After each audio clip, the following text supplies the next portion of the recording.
আসসালামু আলাইকুম এভরিওয়ান, কেমন আছেন সবাই? আশা করি অনেক ভালো আছেন। আমি অনেক ভালো আছি। তো দেখা হলো আমার নতুন আরেকটি ব্লগে। আজ আপনাদের নিয়ে যাব আমার পয়লা বৈশাখের সেই দুর্দান্ত অভিজ্ঞতায় সরাসরি চট্টগ্রাম বিশ্ববিদ্যালয়ে। তারপর বাসা থেকে রেডি হয়ে বন্ধুদের নিয়ে সুলতার স্টেশনে চলে আসি। আমরা সবাই মিলে ট্রেনে উঠে রওনা হই সিউর দিকে। প্রায় 40 মিনিট জার্নি শেষে আমরা পৌঁছে যাই বিশ্ববিদ্যালয় স্টেশনে। তারপর শাটল থেকে নেমেই আমরা জিরো পয়েন্টে পৌঁছালাম। সেখানে বৈশাখের রঙে পুরো ক্যাম্পাস যেন এক নতুন সাজে সেজেছে। ক্যাম্পাসে পা রাখতেই নজরে এলো ঐতিহ্যবাহী বলি খেলা বা সেই মারাত্মক কুস্তি লড়াইয়ের আসর। সেখানে কি এক উত্তেজনা! দুই পক্ষের মধ্যে চলল হাড্ডাহাড্ডি লড়াই, আর দর্শকদের উল্লাস এবং করতালিতে চারপাশ প্রকম্পিত।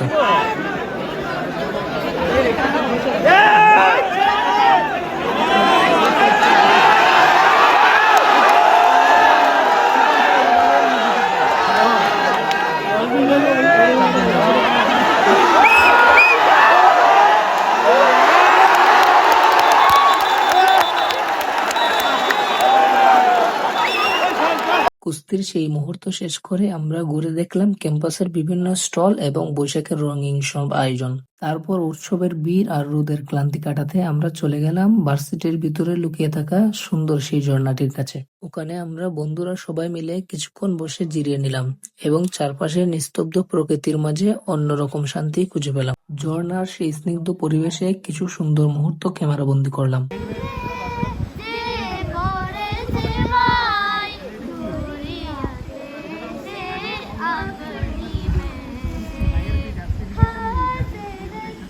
তারপর আবার আমরা ফিরে এলাম ক্যাম্পাসের মূল আঙ্গিনায়।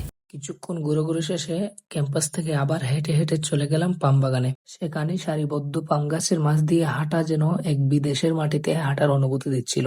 সারাদিন ক্যাম্পাসের এ মাথা থেকে ও মাথা ঘুরে আমাদের মনে হলো এই ক্যাম্পাস সত্যি সৌন্দর্যের এক অপার লীলাভূমি। তারপর সূর্য ডুবো হতেই আমাদের বাসার ফেরার সময় হয়ে এলো। তাই মন খারাপ করে আবার সেই শাটল দিয়ে বাসার দিকে রওনা হলাম। আশা করি আমাদের আজকের এই ছোট্ট ব্লগটি আপনাদের কাছে ভালো লেগেছে। ভালো লাগলে পাশে থাকবেন। দেখা হবে পরের অন্য কোনো ব্লগে। ততক্ষণ পর্যন্ত ভালো থাকবেন, সুস্থ থাকবেন। আল্লাহ হাফেজ।